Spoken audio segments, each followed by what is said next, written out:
எல்லாருக்கும் வணக்கம். நான் உங்க குருசாமி பொண்ணு. எல்லாரும் இன்னைக்கான மணி சேவிங் அமௌண்ட் எடுத்து வச்சிட்டீங்களா? எடுத்து வைக்கல அப்படின்னா மறக்காமல் எடுத்து வச்சுருங்க. நம்மளோட ஃபேமிலியில் நியூவாக ஜாயின் ஆகிற ஒவ்வொருத்தவங்களுக்குமேவும் ரொம்ப ரொம்ப நன்றி. நீங்கள் இப்போ வரைக்கும் குருசாமி பொண்ணுக்கு சப்போர்ட் பண்ணாமல் இருந்தீங்க அப்படின்னா ப்ளீஸ் லைக் அண்ட் சப்ஸ்கிரைப் பண்ணி எனக்கு சப்போர்ட் பண்ணுங்கள். இப்போது நம்ம என்ன வீடியோ பார்க்க போகிறோம் அப்படின்னா, நீங்கள் தம்ப்லைன்லேயே பார்த்துருப்பீங்க, உங்களோட கனவு பிஸ்னஸ் பண்ணுறதா இருந்துச்சு அப்படின்னா அதுக்கு சில விஷயங்களை நீங்கள் ஃபாலோ பண்ணுற மாதிரி இருக்கும். என்னென்ன விஷயங்கள்லாம் பிஸ்னஸ் பண்ணுறவங்களுக்கு ரொம்ப ரொம்ப இம்பார்ட்டன்ட் அப்படின்ற மாதிரியான ஒரு மோட்டிவேஷன் ப்ளஸ் இதிலேருந்து நீங்கள் நிறைய லேர்னிங்கான விஷயங்களையும் கற்றுக்க முடியும். இப்போ வாங்க நம்ம வீடியோக்குள்ளே போகலாம். நீங்கள் பிஸ்னஸ் தான் பண்ண போகிறீங்க அப்படின்னு முடிவு பண்ணிட்டா உங்களோட குழப்பமான மனநிலை ஃபஸ்ட்டு வரதான் செய்யும். என்ன பிஸ்னஸ் நம்ம ஆரம்பிக்கலாம், அதை எப்படி ஆரம்பிக்க போகிறோம், எங்கே ஆரம்பிக்க போகிறோம், எவ்வளோ இன்வெஸ்ட்மெண்ட் வேணும், இப்படின்னு நிறைய விஷயங்கள் நம்மளோட மண்டைக்குள்ளே ஓடிக்கிட்டே இருக்கும். அது எல்லாத்தையும் தாண்டி தான் ஒவ்வொருத்தவங்களுமே உங்களோட பிஸ்னஸை ஸ்டார்ட் பண்ணியிருப்பாங்க. இது எனக்கு மட்டும்தானா அப்படின்றத தாண்டி இது எல்லாருக்கும் தான் அப்படின்றத ஃபஸ்ட்டு நினைங்க. தெளிவான மனநிலைக்கு நீங்கள் வரணும் அப்படின்னா நீங்கள் ஆசைப்பட்ட ஒரு விஷயத்தை நீங்கள் பிஸ்னஸாக எடுத்து பண்ண ஆரம்பிக்கும் போது அதில் நிறைய விதமான லேர்னிங்ஸை உங்களால் கற்றுக்க முடியும். ஏதோ ஒன்று புரிதலே இல்லாமல் நீங்கள் ஆரம்பித்தீங்க அப்படின்னா தொடர்ந்து அதுக்கான நிறைய பயிற்சிகள் எடுத்ததுக்கப்புறம் தான் நீங்கள் அந்த பிஸ்னஸை ஸ்டார்ட் பண்ணணும். பிஸ்னஸ் ஆரம்பித்ததுக்கப்புறமா போகிற போக்கில் பார்த்துக்கலாம் அப்படின்னு நினச்சிங்கன்னா உங்களுக்கு லாஸ் தான் மிச்சமாக இருக்கும். அதனால் எவ்வளோ நாள் உங்களுக்கு டைம் வேணுமோ கரெக்டாக ப்ராப்பரான டைம் எடுத்துக்கோங்க. அந்த டைம் பீரியடில் நீங்கள் பிஸ்னஸ் பண்ணுறதுக்கு கரெக்டானவங்களா இல்லையா அப்படின்றத செக் பண்ணுற வேண்டிய இடத்துலையும் நீங்கள் இருக்கிறீங்க. ஒரு விஷயத்தை தொடர்ந்து பண்ணிக்கிட்டே இருங்க. எக்ஸாம்பிளுக்கு ஒரு பாக்ஸ் எடுத்துக்கோங்க. அந்த பாக்ஸில் டெய்லியும் ₹1 போடுங்க. ஒரு கரெக்டான டயத்தில் அதை போடுற மாதிரி வச்சுக்கோங்க. ஒரு 30 டேஸ் இந்த சேலஞ்சை ஃபாலோ பண்ணி பாருங்க. 30 நாளும் கரெக்டாக சொன்ன மாதிரி சொன்ன டயத்தில் அந்த பாக்ஸில் அமௌண்ட் போட்டீங்க அப்படின்னா நீங்கள் தான் பிஸ்னஸ் பண்ணுறதுக்கு சூட்டபிளான பர்சன். இல்லை டைம் மாற்றி போடுறீங்க அப்படின்னா இன்னும் கொஞ்சம் உங்களுக்கு ப்ராக்டிக்ஸ் வேணும் அப்படின்னு அர்த்தம்.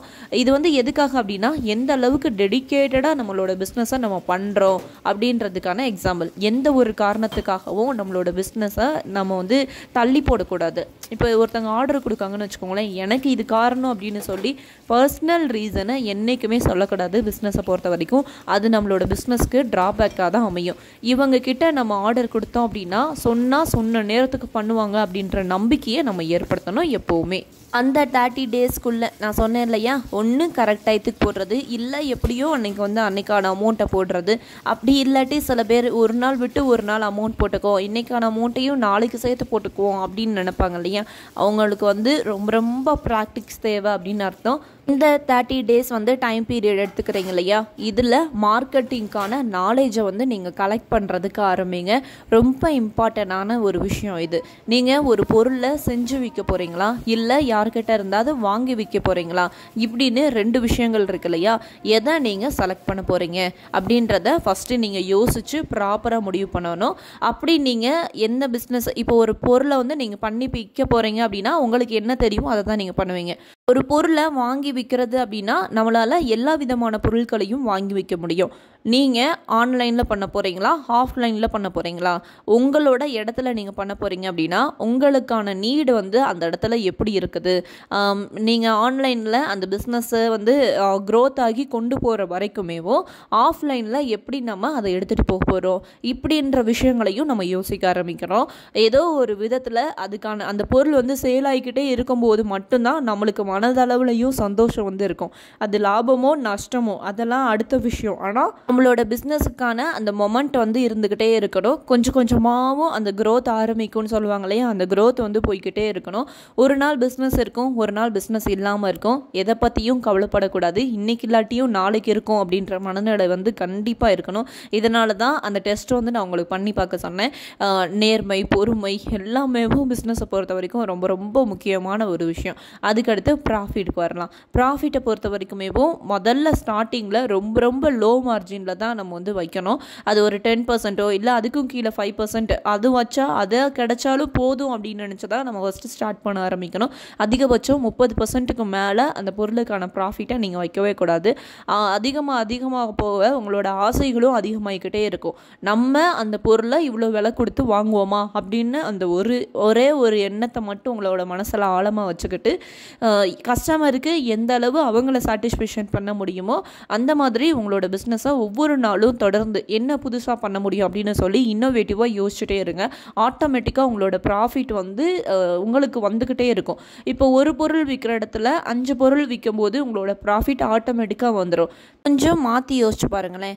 ஒரு பொருளுக்கு லாபமாக 100 ரூபாய் கிடைக்கிறதுக்கும் 10 பொருளுக்கு லாபமாக 10 ரூபாய் கிடைக்கிறதுக்கும் என்ன வித்தியாசம் அப்படின்னு சொல்லி யோசிச்சு கமெண்ட் பண்ணுங்கள். லாபத்தை கம்மி பண்ணி பொருளுக்கான விலையை குறைக்கும் போது தான் கஸ்டமரோட எண்ணிக்கை அதிகமாக ஆரம்பிக்கும். எது வேணும் அப்படின்னு சொல்லி நீங்களே முடிவு பண்ணுங்க. பிஸ்னஸ் ஆரம்பித்த கொஞ்ச நாள்லையேவும் நான் போட்ட பணத்தை எடுக்க முடியலையே, எனக்கு இந்த பிஸ்னஸில் பெருசாக லாபம் எதுவும் இல்லையே அப்படின்னு சொல்லி பிஸ்னஸை விட்டுட்டு போயிடாதீங்க. பிஸ்னஸை பொறுத்த வரைக்கும் கொஞ்சம் கொஞ்சமாக தான் உங்களுக்கான இடத்த பிடிக்க முடியும். அந்த இடத்த பிடிக்கிற வரைக்கும் தான் கஷ்டம். பிடிச்சிட்டிங்க அப்படின்னா அதை விட நீங்களே நினச்சாலும் விட்டுட்டு போக முடியாது. அந்த அளவு அந்த பிஸ்னஸ்க்கும் உங்களுக்குமான பாண்டிங் வந்து ரொம்ப பெருசாக இருக்கும். இன்றைக்கி ஒரு பொருள் 2 பொருள் தான் விற்றுச்சு, இன்றைக்கி யாருமே வாங்க வரலையே அப்படின்னு நினச்சி கவலைப்படாதீங்க. கவலைப்பட்டீங்க அப்படின்னா அதனால் எதுவுமே நம்மளால் சாதிக்க முடியாது இல்லையா? அதையும் தாண்டி நம்ம என்ன பண்ண போகிறோம், இன்னைக்கு இதே மாதிரி தான் பண்ணுறோம், நாளைக்கு என்ன இதில் புதுசாக பண்ண போகிறோம் அப்படின்னு சொல்லி ஒவ்வொரு விஷயத்தையும் யோசித்து கொஞ்சம் கொஞ்சமாகவும் உங்களோட நம்பிக்கையை மட்டும் விட்டுறாமல் முயற்சி பண்ணிக்கிட்டே இருங்க. கண்டிப்பாக ஒரு நாள் அதில் வந்து உங்களுக்கு வெற்றி கிடைக்கும். இதில் இன்னொரு விஷயமும் ரொம்ப முக்கியமாக நம்ம வந்து கவனிக்க வேண்டியது என்ன அப்படின்னா, இந்த பிஸ்னஸை பற்றியெல்லாம் உனக்கு என்ன தெரியும், ஏன் நீ பிஸ்னஸ் பண்ணுற இப்படின்னு சொல்கிறதுக்கு 1000 பேர் வருவாங்க. அவங்களோட பேச்செல்லாம் கேட்டீங்க அப்படின்னா உங்களோட கனவு கனவாக மட்டும்தான் இருக்கும்.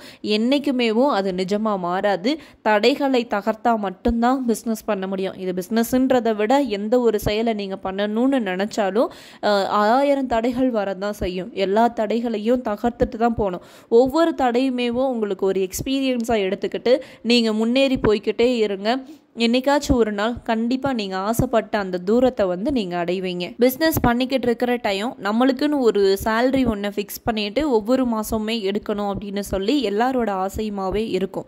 ஆனால் ஸ்டார்டிங் பீரியட்னா ஒரு 6 மந்த் வச்சுக்கோங்களேன், அந்த டைம் வரைக்குமேவும் உங்களோட சேலரி அப்படின்னு சொல்லி எதையுமே எடுக்காதீங்க. அது மாதிரி போட்ட பணத்தை எடுக்கணும் அப்படின்னு சொல்லியும் எதையுமே எடுக்காதீங்க. இந்த 6 மாதம் டைம் பீரியடில் எந்த அளவு ரொட்டேஷன் ஆகுதோ நம்மளோட மணி, அந்த மணியை திரும்பி வந்து ரொட்டேஷன் பண்ணிக்கிட்டே இருந்தீங்க அப்படின்னா தான் 6 மாதத்துலையாவது அந்த பிஸ்னஸ் வந்து ஒரு ஸ்ட்ராங்கான பொசிஷனுக்கு வந்து போக ஆரம்பிக்கும். அமௌண்ட்டை நீங்கள் அதிலேருந்து எடுத்துக்கிட்டே இருந்தீங்க அப்படின்னா நீங்கள் இன்வெஸ்ட் பண்ணுறதுக்கான அமௌண்ட் வந்து அங்கே குறைஞ்சிக்கிட்டே போகும். அப்போது நீங்கள் ஆசைப்பட்ட இடத்த போகிறதுக்கு வந்து இன்னும் நிறையாவே டைம் எடுக்க ஆரம்பிக்கும். இங்கே பணம் அப்படின்றது ரொம்ப முக்கியமான விஷயம்தான். ஆனால் நம்ம பணத்துக்கு பின்னாடி ஓடாமல் பணத்தை எப்படி நம்ம பின்னாடி வர வைக்கணும் அப்படின்றத மட்டும் யோசிங்க. ஸ்ட்ராங்கான கஸ்டமர் பேஸை உருவாக்குங்க. ஆட்டோமேட்டிக்காக எல்லா விஷயங்களும் தானாக நடக்கும். அப்புறமா சில விஷயங்களை பற்றி இப்போ நம்ம டிஸ்கஸ் பண்ணலாம். நீங்கள் ஒரு பொருளை வாங்குறீங்க அப்படின்னா என்ன விலை வந்து ஃபிக்ஸ் பண்ண போகிறீங்க, இது வந்து உங்களுக்கு மட்டும்தான் தெரியணும். வேறு யாருக்குமேவும் இதை பற்றி வந்து தெரிய வேண்டிய அவசியம் இல்லை, ஷேர் பண்ணவும் வேண்டாம். நீங்கள் தான் அந்த பொருளை வந்து ப்ரொடக்ஷன் பண்ணுறீங்க அப்படின்னா அதுக்கான விலையையும் நீங்கள் தான் ஃபிக்ஸ் பண்ணியே ஆகணும். எவ்வளோ நேரம் வந்து அந்த பொருளை ரெடி பண்ணுறதுக்கு டைம் எடுத்துக்கிறீங்க அப்படின்றத பொறுத்து அதுக்கான ப்ரைஸை வந்து நீங்கள் ஃபிக்ஸ் பண்ணுங்கள். அடுத்ததாக வந்து கரெக்ட் டைம், ஆன் டைத்துக்கு நம்ம சொன்ன விஷயத்த பண்ணுவோம் அப்படின்ற நம்பிக்கையை நம்மளோட கஸ்டமர் முன்னாடி நம்ம வந்து நிறுத்தியே ஆகணும். இவங்கக்கிட்ட நம்ம இந்த ஆர்டர் கொடுத்தோம் அப்படின்னா கரெக்டாக நம்மளுக்கு பண்ணி கொடுப்பாங்க. எதுவுமேவும் எக்ஸ்கியூஸ் வந்து இந்த இடத்துல சொல்லவே கூடாது. நம்பிக்கை இருந்தால் மட்டும்தான் நம்மளோட பிஸ்னஸ்க்கு அவங்க வந்து வாங்க வருவாங்க. அதனால் ஸ்ட்ராங்கான நம்பிக்கையை கஸ்டமர் பேஸில் நம்ம வந்து உருவாக்க ஆரம்பிக்கும். நம்மளோட பிஸ்னஸ் ஸ்லோவாக ரீச் ஆனாலும் நம்மக்கிட்ட உள்ள கஸ்டமர் என்றைக்குமேவும் வேறு எங்கேயும் போக மாட்டாங்க. இவங்க கிட்ட வாங்கினா மட்டும்தான் நல்லாயிருக்கும் அப்படின்ற நம்பிக்கையை நம்ம இங்கே உருவாக்கி வச்சுருக்கிறோம். இவங்களையும் தாண்டி போகணும் அப்படின்னா உங்ககிட்ட கேட்டுட்டு சஜஷன் கேட்காம வேறு எங்கேயுமேவும் போக மாட்டாங்க. அதே மாதிரி அவங்களுக்கு தெரியும் இவங்க கிட்ட போன போனால் தான்ப்பா ப்ரைஸ் கொஞ்சம் கம்மியாக இருக்கும், ப்ராடக்ட்டுமேவும் நல்லா இருக்கும் அப்படின்ற நம்பிக்கையை உருவாக்கும். இன்னொரு விஷயமும் நான் இந்த இடத்துல சொல்ல மறந்துட்டேன். குவாலிட்டியில் எந்த விதமான காம்ப்ரமைஸும் பண்ணக்கூடாது. நீங்கள் அந்த பொருளை யூஸ் பண்ணிங்கன்னா இப்படி யூஸ் பண்ணுவீங்களா அப்படின்றத மட்டும் யோசிங்க. எப்போவுமேவும் ஃபஸ்ட் குவாலிட்டியில் ப்ராடக்ட் கொடுக்க ஆரம்பிக்கும் போது தான் கஸ்டமர் நம்மளை தேடி வர ஆரம்பிப்பாங்க. ஏதோ பண்ணுறோம் செய்கிறோம் அப்படின்னு மட்டும் என்றைக்குமே இருந்துடக்கூடாது பிஸ்னஸை பொறுத்த வரைக்கும். அப்படி இருந்தீங்க அப்படின்னா கொஞ்சம் கொஞ்சமாக உங்களோட பிஸ்னஸ் உங்களை விட்டு போகுது அப்படின்னு தான் அர்த்தம். என்றைக்குமேவும் குவாலிட்டியில் காம்ப்ரமைஸை பண்ணவே பண்ணிடாதீங்க. அடுத்தது ரொம்ப ரொம்ப முக்கியமான விஷயம், பிஸ்னஸை பொறுத்த வரைக்கும் கடன் கொடுக்கவே கூடாது. கடன் கொடுக்குற மாதிரி இருந்துச்சு அப்படின்னா எவ்வளோ நல்லா அவங்கக்கிட்ட இருந்து ரிட்டர்ன் கிடைக்கும் அப்படின்றது தான் இங்கே ரொம்ப இம்பார்ட்டண்டான ஒரு விஷயம். நம்மளே ஸ்மால் இன்வெஸ்ட்மெண்ட்டில் தான் பிஸ்னஸ் ஆரம்பிச்சிருப்போம். இதை நீங்கள் கடனில் கொடுத்தீங்க அப்படின்னா அவங்கக்கிட்ட இருந்து பணம் வர்றதுக்கு நீங்கள் தான் நாயா பேயா அலைய வேண்டியது இருக்கும். இங்கே நீங்கள் அவங்கக்கிட்ட இருந்து பிஸ்னஸ்க்கான அமௌண்ட்டை, அதாவது நம்ம கொடுத்த பொருளுக்கான அமௌண்ட்டை வாங்கணும் அப்படின்னு சொல்லி பார்ப்பீங்களா, இல்லை உங்களோட பிஸ்னஸை பார்ப்பீங்களா? தொடர்ந்து பெரிய மன உளைச்சல் தான் உங்களுக்கு உருவாக ஆரம்பிக்கும். இதெல்லாம் எதுக்கு? ஃபஸ்ட்டே ஸ்டார்டிங்லேயே நோ கடன் அன்பை முறிக்கும் அப்படின்னு சொல்லி ஒரு போர்டு போட்டுருவோமே. அனுபவத்தில் சொல்கிறேன்னா, என்னோட எக்ஸ்பீரியன்ஸில் தான் கடன் கொடுக்காதீங்க அப்படின்றத நான் சொல்கிறேன். இதுக்கு முன்னாடி ஆல்ரெடி ஒரு வீடியோலையுமேவும் நான் ஷேர் பண்ணியிருக்கிறேன். கடன் கொடுக்குற மாதிரி இருந்துச்சு, ரொம்ப தெரிஞ்சவங்க ஒரு வாரத்தில் கொடுத்துட்றேன்னு சொல்லிட்டு வாங்குறாங்க அப்படின்னா நம்மளுக்கு அந்த நம்பிக்கை இருக்கணும் இல்லையா? அதே மாதிரி அவங்களுக்கும் நம்ம மேலே பெரிய நம்பிக்கை இருக்கணும். இந்த விஷயத்துக்குமேவும் ஒரு வாரத்தில் அவங்க கொடுக்கேன்னு சொன்னால் அதே மாதிரி நம்ம கேட்கும் போது அவங்க கொடுப்பாங்க அப்படின்ற நம்பிக்கை உங்களுக்கு இருந்துச்சுன்னா நீங்கள் கொடுங்க. இதில் கொடுக்குறவங்களும் இருக்கிறாங்க, கொடுக்காதவங்களும் இருக்கிறாங்க. யார் எப்படி அப்படின்றத பிரித்து பார்த்து தெரிஞ்சுக்க வேண்டிய இடத்துல நம்ம இருக்கிறோம். அப்புறமா ஒரு பிஸ்னஸை செலக்ட் பண்ணுறதுக்கு ரொம்ப ரொம்ப இம்பார்ட்டண்டான 2 விஷயத்தை பற்றி நான் இப்போ சொல்கிறேன். இப்போ ட்ரெண்டிங்கில் என்ன ப்ராடக்ட் இருக்குது அப்படின்ற ஒரு விஷயத்தை செலக்ட் பண்ணி நீங்கள் பண்ணீங்க அப்படின்னா சீக்கிரமாக உங்களோட பிஸ்னஸ் க்ரோத் ஆக ஆரம்பிக்கும். யாருமே பண்ணாத ஒரு பிஸ்னஸை எடுத்து பண்ண ஆரம்பிக்கும் போதும் சீக்கிரமாக உங்களோட பிஸ்னஸ் க்ரோத் ஆக ஆரம்பிக்கும்.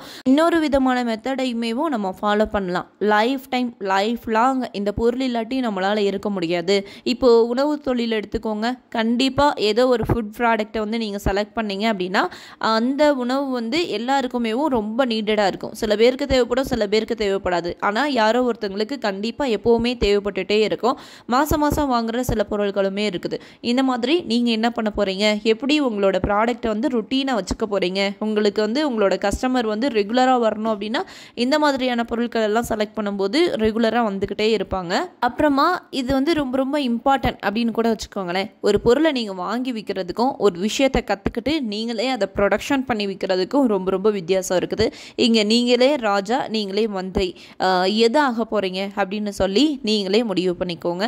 நீங்கள் பிஸ்னஸ் பண்ணணும் அப்படின்ற ஆசை இருந்துச்சு அப்படின்னா இந்த வீடியோ உங்களுக்கு எந்த அளவில் ஹெல்ப்ஃபுல்லாக இருந்துச்சு அப்படின்றதையும் மறக்காமல் கமெண்ட் பாக்ஸில் மென்ஷன் பண்ணுங்கள். நீங்கள் என்ன பிஸ்னஸ் ஸ்டார்ட் பண்ணணுன்ற ஐடியா இருக்குது அப்படின்றதையும் எங்கள் கூட ஷேர் பண்ணுங்கள். எல்லாருமே தெரிஞ்சுக்கிறோம். வீக்லி ஒன்ஸ் வியாழக்கிழமை நம்ம பிஸ்னஸ் சம்மந்தமாக லைவில் பேசிக்கிட்டு இருக்கிறோம். லைவில் எல்லோரும் கனெக்ட் ஆகுங்க. உங்களுக்கு தேவையான இன்ஃபர்மேஷனை லைவில் நம்மளோட சிஸ்டர்ஸ் கூட கேட்டு தெரிஞ்சுக்கோங்க. இது எல்லாருக்குமே ஒரு லைவ் இன்ட்ராக்ஷனாக இருக்கும். இதுக்காக தான் நான் ஷேர் பண்ணுறேன். ப்ளீஸ் எல்லாருமேவும் வியாழக்கிழமை 11 மணிக்கு லைவ் அட்டன் பண்ணுங்க. என்ன இப்போ நீங்கள் பிஸ்னஸ் பண்ணுறதுக்கான ஐடியாஸ் உங்களுக்கு கிடச்சிருச்சா? இந்த டீட்டெயில்ஸ் போதுமானதாக இருந்துச்சா? இல்லை இதையும் தாண்டி வேறு ஏதாவது விஷயங்கள் நான் ஷேர் பண்ணோம் அப்படின்னு நினச்சாலும் கமெண்ட் பாக்ஸில் மென்ஷன் பண்ணுங்கள். நம்ம அதையுமேவும் டிஸ்கஸ் பண்ணலாம். வாரத்துக்கு ஒரு நாள் இனிமேல் பிஸ்னஸ் சம்மந்தமான டாப்பிக்கை பற்றி நம்ம பேசுவோம். இன்னொரு விஷயமேவும் லைவில் நான் ஷேர் பண்ணியிருந்தேன். நான் உங்களோட பிஸ்னஸைமேவும் நம்ம சேனலில் ப்ரொமோட் பண்ண ஆரம்பிக்கலாம். நீங்கள் ஜென்யூனாக இருந்தீங்க அப்படின்னா, நீங்கள் உண்மையாக இருக்கிற பட்சத்தில் உங்களோட பிஸ்னஸை நீங்கள் எப்படி நடத்துகிறீங்க அப்படின்றத பொறுத்து தான் நம்மளோட சேனலில் உங்களோட பிஸ்னஸை நம்ம ஷேர் பண்ண போகிறோம். அப்படி ஷேர் பண்ணுறதுக்கு கீழே என்னோடய வாட்ஸ்அப் நம்பர் கொடுக்குறேன். நீங்கள் ஷேர் பண்ணுங்கள் உங்களோட டீட்டெயில்ஸை.